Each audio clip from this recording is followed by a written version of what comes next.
Ayun. Magandang gabi po sa inyong lahat. Kumusta na ang lahat? Yan, happy treatings. Ayan. So, shoutout po kay Kuya Bal Santos Matubang at sa Kalingap at sa mga kasama namin, mga butihing sponsor dyan. Shoutout ang sponsor. Shoutout ang sponsor. So, sa mga butihing sponsor na hindi nagpaparinig. No? So, ayan. At sa Team Strikers, kung saan nandiyan na aking mga kasama, hindi ko na kayo isa-isahin at alam niyo na kung sino kayo, no? So, ayan, shoutout na lang sa ating lahat. At meron lang tayong tatalakayin dito. Ito naman pong ating video ay hindi kahabaan. Kaunti lamang ito, kaunti. Kaya tapusin nyo na yung ating video. Ano? Tatalakayin lang natin dito ay itong chismis na kung saan ay pinaratangan si Mikoy. Gaano ba ito katotoo? Ha? Itong paratang kay Mikoy na pinagtatalunan nila doon sa, saan ba ito? Sa FB page. Pambihira ito mga taong ito. So, ating pasadahan lamang, no? Pasadahan natin ng kaunti ito si Mikoy. Si Mikoy. Ayan. Na kung saan, sabi ni Alice Narbas, ay patay tayo dyan, Alice Narbas, shout out sa'yo, mukhang maedad ka pa naman. Ayan. Shout out sa ating bagong kaibigan dyan, na bumabanat, ano, si Mr. Pugi for Life, ayan. Kay Mr. Pugi for Life, at ayan, tayo binibigyan na naman ng love team. Masala kay Federico ay dito kay Pugi for Life kung saan nala tayo pinapares itong mga hinampak na to, no? So, ayun, bagamat ito ay comment at pinag-aawayan nga nila doon sa comment section. Ito ay patungkol kay Mikoy, no? Basahin natin at atin lamang reaksyonan. Bigyan natin ng opinion natin, ano? Sabi nito ni Alice Narbas, sira ang kokote ni Mikoy. Oy, Mikoy, sira daw yung kokote mo. Dahil sa shabu. Uy. Ano to, shabu-shabu? Yung umusok? Yung masarap higupin, ayan. Dahil sa daming kaibigan at mga barkada, gabi-gabi na sa labas, nagla-live, kaya para hindi antok, may hinihit-hit. Wala lang kamera kasi nakatago sila. Ha? Walang yan, maninira ka na. Ito yung visit ako, yung mga ganitong mga naninira. Sabi mo dito, Aling Alice Narbas, sa daming kaibigan at barkada gabi-gabi nasa labas nagla-live. Kaya para hindi antok may hinihit-hit. Wala lang kamera kasi nakatago sila. Paano sila makakapag-live kung walang kamera? Ano yung nila-live nila? Tratado ka. Ano yung nila-live nila dito? Ayun ang malinaw ng malinaw pa sa sikat ng araw na sabi mo gabi-gabi silang lumalabas nagla-live. Kaya para hindi antok, may hinihit-hit. Wala lang kamera kasi nakatago sila. Ay. Sabi ni Kapudi, kasi doon to kay Kapudi, sabi niya pwede na raw ba itong kasuhan? Kapudi, hindi ka pwedeng magkaso dito. Alam mo kung bakit? walang klaro yung kanyang paninira. Sabi niya, gabi-gabi lumalabas, nagla-live. Tapos, habang nagla-live, may hinihit-hit. Pero, naka-off yung camera. Kasi, sabi niya, naka-off yung camera, walang camera kasi nakatago sila. So, paano yung naka-live kung sila ay nakatago? At paano yung naka-live kung walang camera? Anong inila-live? Live show? O, pero nakatago. Paano pa niya nakita? Ikaw ayusin mo yung paratang mo, mabubugbog ka dito, hindi ka dito makakasuhan, pero mabubugbog ka dito. Kasi itong comment mo, katangahan, talagang paninira lang, yung may mamima ka lang. Ha? Ito, hindi rito tatanggapin sa kasuhan pero mo yun naka-live. Pag-iisipin mo pa yung naka-live, pero nakatago. Nag-hit-hit, naka-live, pero walang camera. Pero naka-live.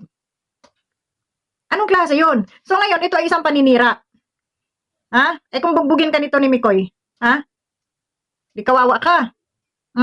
Makin mo yan ay isang paratang, yung pagsashabu-shabu na yan, yung paggamit ng itong mga binanggit mo ditong salita, na mga pag-hit-hit. Ulitin ko muli naka-live.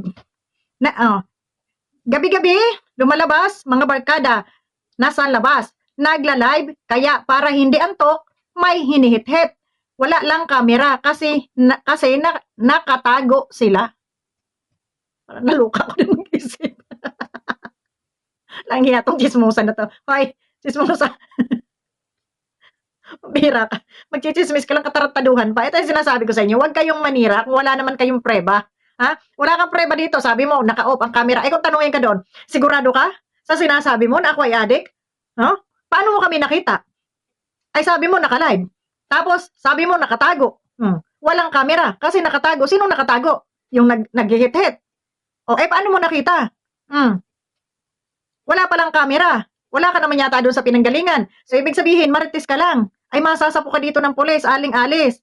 Aling-alis, narbas, hindi maganda yung pinaparatang mo. Kasi ito ay kasiraan ng isang tao. Yan ba mapapatunayan mo? Yung sinasabi, na gabi-gabi lumalabas kasama ang barkada at naghihit-hit, nagla-live. Tapos wala naman palang camera. Nakatago pa pero naka-live. Ano yun? Abay, pinahirapan mo mag-isip yung investigador nito. Ha? So, huwag masyadong katangahan ang comment no, makapanira lang. Kanino bang alipuris to? Alipuris ba to nino? Ha? Makapanira lang kayo eh. Oh. At saka ito kung ito man ay ginawa talaga ni Mikoy, at buhay niya yan, wala tayong pakialam sa buhay niya. Kung kaya niya naman dalhin at may panggastos naman siya at hindi naman hinihingi sa inyo yung kanyang pambisyo na ito, ay wala ho tayong karapatan na questionin yung kanyang lifestyle, ano? Buhay niya yan. O kung hindi ka naman hiningian ng kanyang panghit-hit, ay huwag ka magreklamo. Basta ang importante kung ano yung ganap niya sa movie or doon sa photoshoot nila or kung sa kanila mang ginagawang love team, ay nagagampanan niya ng maayos naman sa pagharap sa camera. Wala tayong problema dyan kahit pagtalikod niya sa harap ng camera ay maghihit-hit siya ng usok ng tambutso dyan. Wala tayong pakialam dyan, buhay nila yan. Kaya ikaw aling-alis, no, at saka sa iba pa dyan, bago kayo manira, kagaya ng paninira nyo kay Jomar na kesyo may anak o kay Papa Eds na gusto nyo pabagsakin. Ano ko ito mga nasisiraan ka ng ulo? Wag naman kayong ganyan. Paninira ho ito eh. Hindi ho ito maganda. Kung may anak kayo at ganyanin, ano kaya ang ano nyo? Wala kayong ebidensya. Baka naman nakita nyo lang nakagigising si Mikoy, mapula yung mata o kaya kaliligo, sinabi nyo ng adik. Wala naman kayong patunay dahil dito pa lang sa statement ninyo, sa comment ninyo, way klaro. Kasi nagla-live, kaya para hindi mantok, naghihit-hit. Walang camera kasi nakatago. Sino nakatago? Paano nakapag-live? Paano mo nakita naghihit-hit? Di ba? Yun yung mga tanong dun eh. Ikaw ba, nakita ba ng dalawang mata mo na itong taong ito ay gumagamit? At sasabihin mo dito ay naka-live. Paano mo nasilip na naka-live? Nakita mo ba sa kanilang live? Paano makakapag-live ang isang tao kung nakatago at nakapatay ang camera? Ay, di ba, pinahirapan mo yung pinahirapan mo yung investigador dito. So, hindi ito makasuhan. Wala. Ano to, katangahan to. So, pag yung ganito mga katangahan, wag na kayo magkomento, no? At nakakaano lang kayo. Ito ay panira lamang. Kasi nasabi ko nga sa inyo, kung kayo ay mga YouTuber at kailangan yung mag-content sa isang at kayo ay nakiki-content lamang, mag-content na kayo ng maayos. Yung kagandahan naman, hindi yung puro kayo paninira. Tapos pag kayo sinita, yung nagsita sa inyo, yun pa yung balahura. Di ba? Mga balahurang reactor yan. Pero ito mga comment nyo, katangahan, no? Katangahan ito.